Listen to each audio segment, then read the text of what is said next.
Welcome to the Racing Nuggets podcast. I'm PJ Noodleman, Jacqueline, whatever. Joined by my co-host, Mr. Dan Plan from the Midwest Racing Connection. Hey, Dan. Hey, he's the only person I know with three names. I know, right? What's up with that? How are you tonight? I'm doing good. How's Levon doing, though? That's the big question. We have Levon Van Der Geest joining us tonight. He is a member of the Kulwicki Driver Development Program, and he's been coming on pretty strong so far this season behind the wheel of that number 23 Super Late. Welcome to the Racing Nuggets podcast, Levon. Thank you. I love having the opportunity to be on here. So tell us a little bit more about that Kulwicki Driver Development Program. Now, you're going to school for engineering, right? Yeah. I just finished up my sophomore year.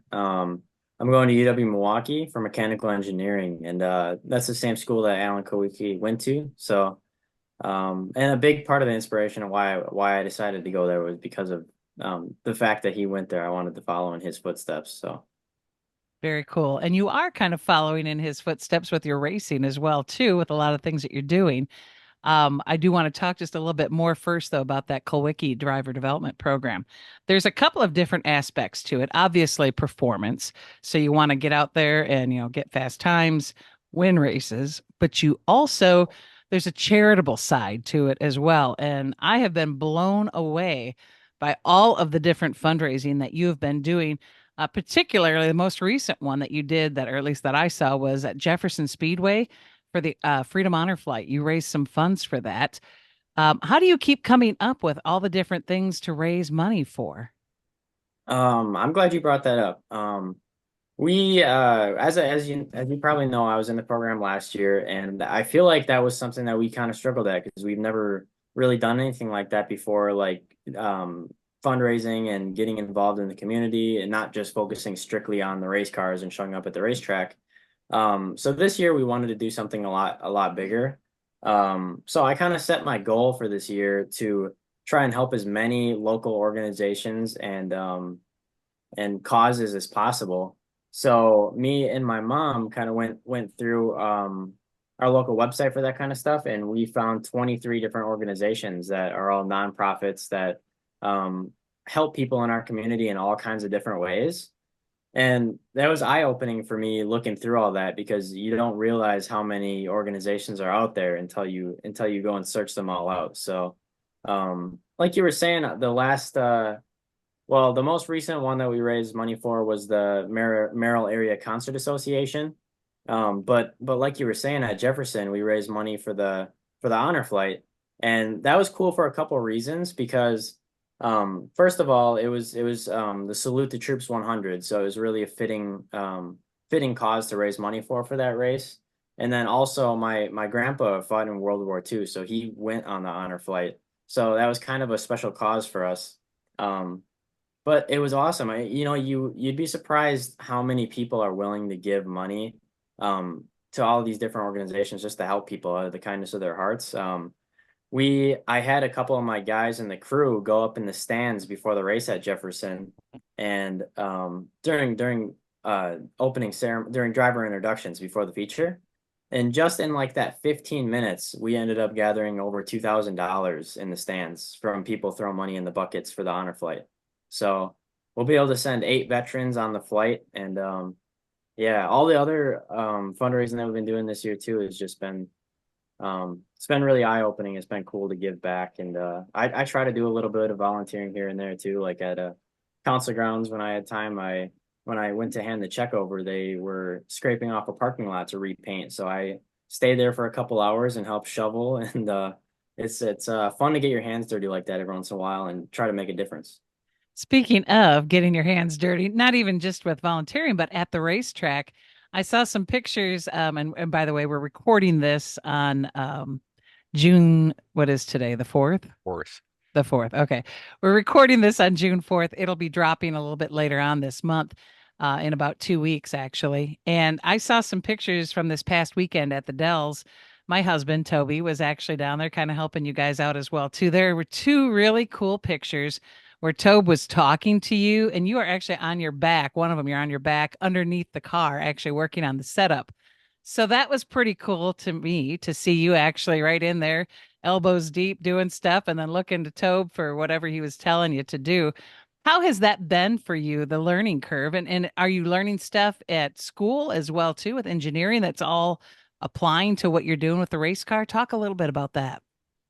Yeah, it's a good question. I would say like since I started in Bandoleros, my dad has always made it a very big point to make sure that I'm the one that's doing the most of the work on my cars. When I was in Bandoleros, we would I would be the one to clean it between every race, make sure it was spotless, and then we'd scrape all the rubbers off the tires every week, and I would go and repack the bearings like every other week, and it's just all the maintenance stuff. And like on the Bandolero, it wasn't much, but then as you move up, it gets to be more and more. So yeah, I'm to the point now where on the super late models, I pretty much do all the documentation of our setups when we come out of races. I'm the one that puts the setups into the cars. I do a lot of the maintenance on the cars, changing the oil, the bearings and everything, and re-greasing the bearings. But then at the track too, I like to jump in there and help when I can because, I'm blessed to have a good crew, but it kind of I think it makes you a better driver when you're the one that can make some of the changes. And I think that's been an important part of my learning curve as a driver too, because I can make a change and then when I actually have my hands on it and feel it, and then I go out in the car and go out on the track, I can feel what it does. And then I can give a lot better input on what I think works and what doesn't. So yeah, and then getting to the school part, it's been a lot of like gen eds and stuff so far the first 2 years, but I actually I started taking more mechanical engineering classes this last year, and I've been able to use it I think twice on the race cars so far. So that was really cool. One of the times it was like a spring that we didn't it was a bump spring that we didn't document correctly, like out of a race last year. And we were like messing around with the shock and we were trying to get numbers and figure out what the bump spring was, and we couldn't figure it out. So I took some of the stuff that I learned in my physics class and I was able to use the numbers to figure out what the bump spring was. So that was kind of cool. And then there was another time with like Ackerman where I kind of was doing some numbers on that. So I hope I keep learning more though. I hope like Majeski and Stenjum and Mondyke. I know those guys have said that the mechanical engineering helps you out on the race cars, helps you understand them. So I'm hoping it does the same for me. I believe that. That's pretty awesome. Pretty awesome. I will also share with you, Toby has said that you are giving way better feedback now.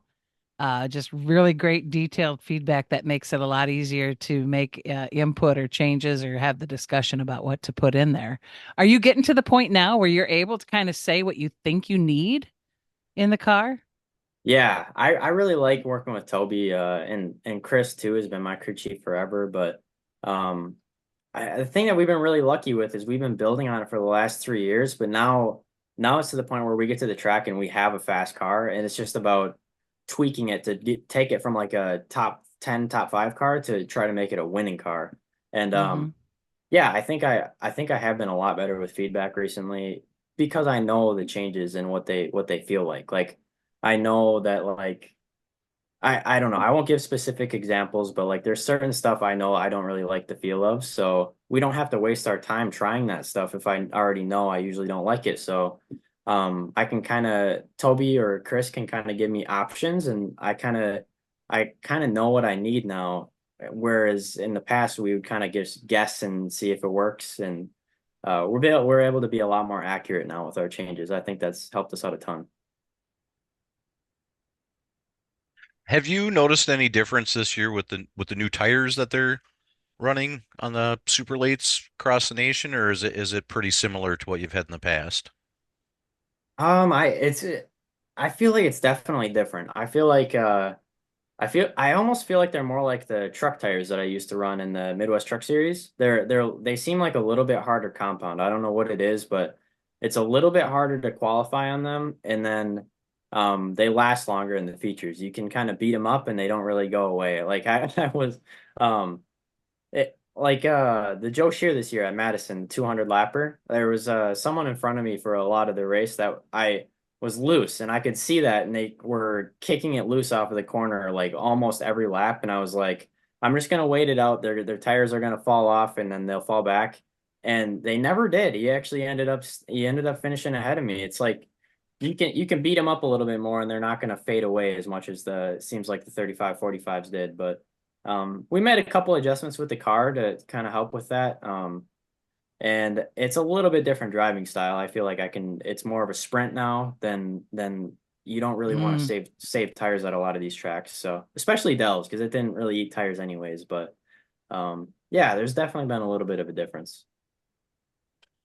You have a really great crew. I mean, the Weinkauf boys, specifically Chris, he's been working with you for quite some time.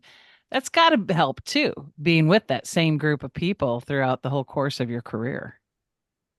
Yeah, definitely. I try to thank them as much as I possibly can because I really wouldn't be here without the help of my crew.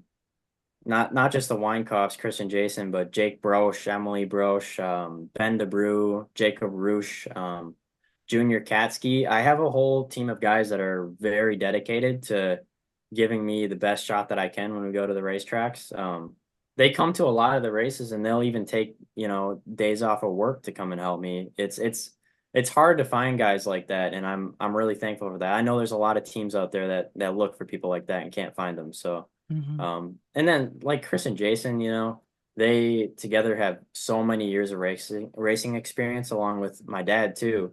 So when I was coming up first into the big cars, I mean, that had to have been it really was a huge advantage for me to be able to talk to people that have done it for 30 years, and they know all the stuff that goes on, and they can tell me about it and try to explain it to me so that I don't have to go through some of the same learning curves they had to go through. For sure. Your dad was number 23 as well. So where Yeah. does that number come from? What was the significance of 23 in your family? Um, I obviously just took it from my dad, but my dad started racing when he was dating my mom, and it was that long story short, it was my mom's waitressing number when she was still waitressing. So he kind of named the car after her in a way, by making it 23. Um, and it just stuck from there. And then I adopted it from him, so it's living on.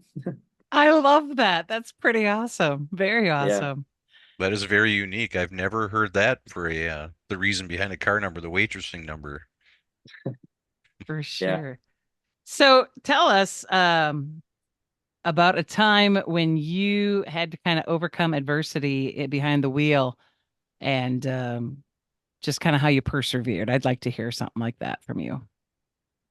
I would say like I would say it's not just me, but my whole crew. I feel like last year was a really tough year for us, like as far as having to deal with a lot of mechanical problems with the cars. Like, we had motor problems, we had A-arms break, we had bolts fall out, just weird stuff. And it's not like weren't taking care of the car. We do extensive maintenance on the cars, as I'm sure I think Chris talked about that when he was on here, but yeah, just it's hard to not get down on yourself when you go through stuff like that. Where like for example, like the Dixieland last year, um, I think I was passing for fifth when I had an air arm brake on me, and I was following Luke to the front. I think I had a car to like contend for the win. That's a race that I've been dreaming of winning since I've been a little kid. When I watched Chris and Jason race there, when I was like sweeping pit slabs for them and stuff. So, to get close like that and then have something out of your control happen, I would say is like some of the biggest barriers I've had to overcome as a race car driver.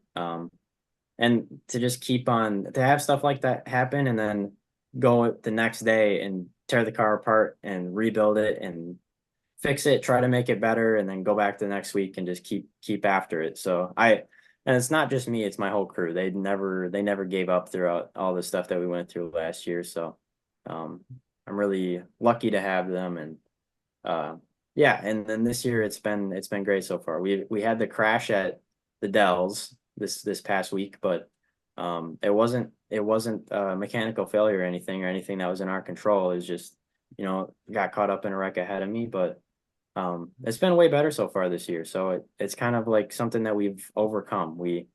every time we had something fail, we made a change, which is I think the biggest thing that we learned from last year. So, um, yeah, I hope that continues to pay off. Awesome. I love that.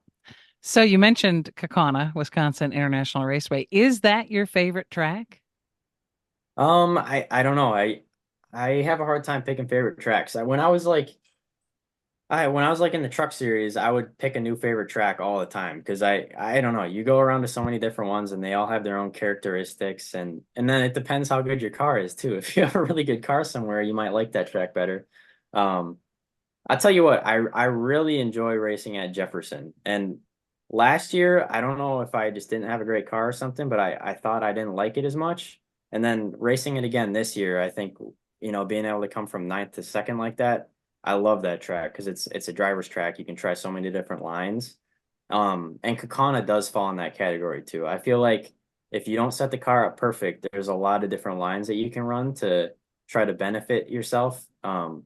And I really like that about that place. I would say it's definitely in my top three as far as favorite tracks. Cool. Is there a track that you want to go run that you haven't been at yet? Yeah. My dream is to race the Winchester 400 actually. I just hear so many crazy stories about that place. I just want to drive it for myself so I can experience it. My dad's dream track for me to race is Nashville, so we might go there at the end of this year if everything goes well.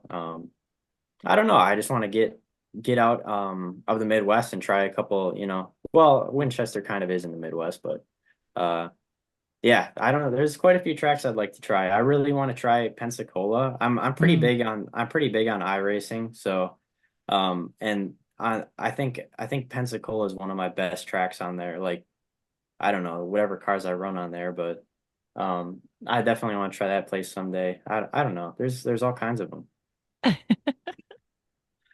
Dan, you got another question? I was gonna say, have you ever run in my neck of the woods up at Elko? The tour will be here this year in September, so I can't remember if you've run there in the past or not. Maybe the I have truck? I have run there, but it was in a Bandolero. I ran on the Okay. like on the Legends track in the middle. So I've never been on the banks there, but I'm looking forward to it. I've heard great things about it.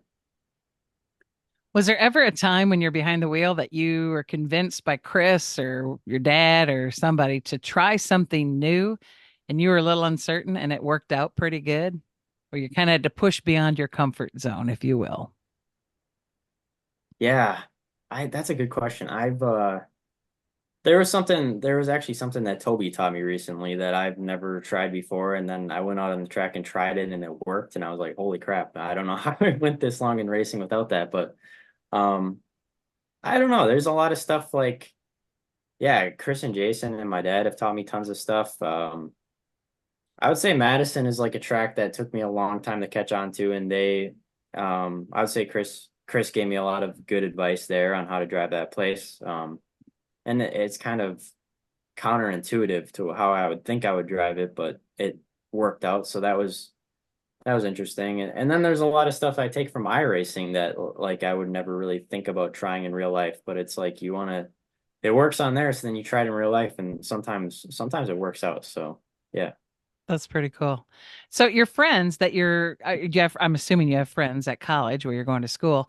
Are they into racing? Do they really like what you're doing? Have they come out to see a race? What's all that like? Yeah, I have some friends that I one of my friends in one of my mechanical engineering classes lives in the Slinger area. So he went to one of my Slinger races last year and he thought that was awesome.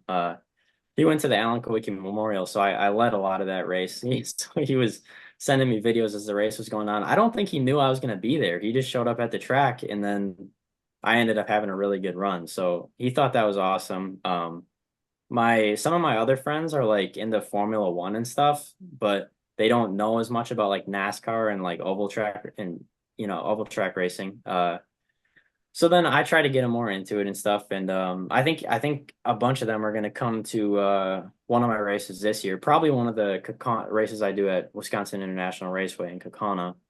Um, yeah, I try to get them in. I try to get them into it because it's an awesome sport, and I sometimes people don't know what they're missing out on. Like Formula One is popular right now, but people don't realize like the short track racing, how, how much more exciting it can be. Like, I don't know if that's just my opinion, but you got people battling for the lead all the time. There's like tons of passing, there's strategy. It's like everything, and it's not, I don't know. I try to spread the word about it as much as I can. Yeah. I wholeheartedly agree because I think there's definitely more action in short track racing than there is in Formula. Formula One's probably more about the show. People just want to be part of the event, but if you just want to watch excitement, short track racing is where to be. Yeah, I agree 100%. So, Levon, are you hoping to, make it a living in racing, like as a driver? I mean, what's kind of the end game for you with your career? Yeah, I'd love to make it up to the next level. That's the goal. That's why we're pushing really hard this year, especially for the Kulwicki Driver Development Program. I've seen what that's done for Fenhouse specifically. That was a huge boost for his career. So yeah, we're gonna give it all we got this year and see where it takes us. My dream has always been to run the NASCAR Truck Series. I don't know. That's watching that. I think it's super exciting racing all the time. I don't know. It's just been a dream of mine for a long time. So I don't know. We'll see where it takes me. But I would also, if I never make it up to that level, I'd love to just um, really hone in on the craft of short track racing and try to become like the next Majeski or Bubba Pollard or one of the, Yeah. tour around the country and go after the big races. And um, yeah, I think that would be really cool too. I think your family would love that a lot as well, too. I got to ask you, this is just kind of a side question, but my husband does occasionally do some stuff for your dad, and he'll pay him with a lot of $2 bills. And that is the coolest freaking thing ever. Has that always been a thing for your dad, $2 bills? Yeah, I don't know the whole backstory of where that comes from, but it's always been a thing since I was like a little kid. He was like I used to when I used to help him on the farm when I was little, like feeding cows and stuff. He would pay me at first he would pay me $1 a day to help him. And then he like after a year or two he upped me to $2 a day and then he would always pay me in $2 bills. So and then whenever we go to restaurants and stuff, he always tips with $2 bills. It's just I don't know. A lot of people think that they're cool, and I think he likes to give them out, and it sometimes it makes people's days, so it's cool. I don't know. I don't know if a lot of people realize, but you can get them right from the bank. So he'll just go to the bank and order like $100 of $2 bills. Yeah, it's always been his thing. I don't really know where it comes from. I I love wonder it. if he, I wonder if he spent a lot of time at Rockford Speedway because I still have my, because that's what they handed out for change at Rockford was $2 bills. And then I've got this, look, my 50-cent piece from lacrosse, Lacrosse. because lacrosse still does 50-cent pieces. But there's so many places that are confused if you give them a $2 bill or a 50-cent piece these days. Yeah, yeah. I don't know. I don't think he spent a whole lot of time at Rockford, but um, yeah, it's just been a thing that he's done for a long time. And then the dollar coins too. I don't know if you have any of those, but I really like to collect those when I was littler. There's all kinds of them, but yeah, kind of cool. That's awesome. Your dad is quite the character, and I love that the number stems from your mom's waitress number. Where was she waitressing? Do you know? I believe it was Pine Ridge Restaurant, just like a local restaurant in Merrill. That's awesome. That is probably the best story I've ever heard for where a number came from. I love that. I love that so much. So, Levon, what is something that you are most looking forward to yet this race season that you're like really focused on? Um, I'm really dedicated to there's two things that like I'm really dedicated on getting and one of them is the ASA Midwest Tour Championship. It's something that I've been chasing for well, I've only been chasing it for like 3 years now, but it's something that would be like monumental to my racing career because I've been a part of the series for so long, helping Jason and Chris through the years. Something that I've always kind of looked up to from when I was little. So um, that would be huge. I'm gonna chase that really hard this year. We're gonna give everything we got. And then the other one is like I was saying, the Dixieland 250 or the Gan Road Auto Group 250 at Kakana. I would say that's like my dream race to win. So that's I'm gonna try to do two of the weekly races there before the race, and that's one that we're really focused in on trying to win. Cool. I wish you all the best on that. I'm excited to watch your career unfold. Are there any upcoming fundraisers that we should maybe give a plug for right now? Yeah, we're gonna be doing a fundraiser this Friday at well, I guess after this drops, it's gonna be Yeah, past that. Let me think. this will drop on the 18th of June. So Okay. anything after the 18th of June? Yeah, we're doing fundraisers at just about every single race. So it's $10 to get your name on the hood of the race car. So whatever we're doing at that point, it will be on we'll post about it on our social media. So if anyone wants to donate, get their name on the hood of the race car, just go to our Facebook page and you can Venmo me $10 or pay at the track. And yeah, we love to meet new people and get more people on the hood. And of course, you're going to be continuing to do more work with the Kulwicki Driver Development Program too as the season unwinds. What's on the horizon with that? It's the season feels like it's going by fast, but in July they already have the first vote coming up. For all of us drivers, they're gonna tally up who's in the lead. So I'm looking forward to that. Um, yeah, we're just gonna keep on trying to win races, keep up the fundraising. We're gonna try to post more about Alan on social media and stuff. And we've been doing the motivational Mondays, sharing some of my favorite quotes of his. Um, so yeah, we're just giving it all we got with that. So yeah, we'll know where everyone stands by I think the middle of July. And then do you guys do Kulwicki victory laps at the farm at all on farm equipment? Do you? I haven't tried that yet, but that's maybe not a bad idea. That'd be a Had to good ask. social media post.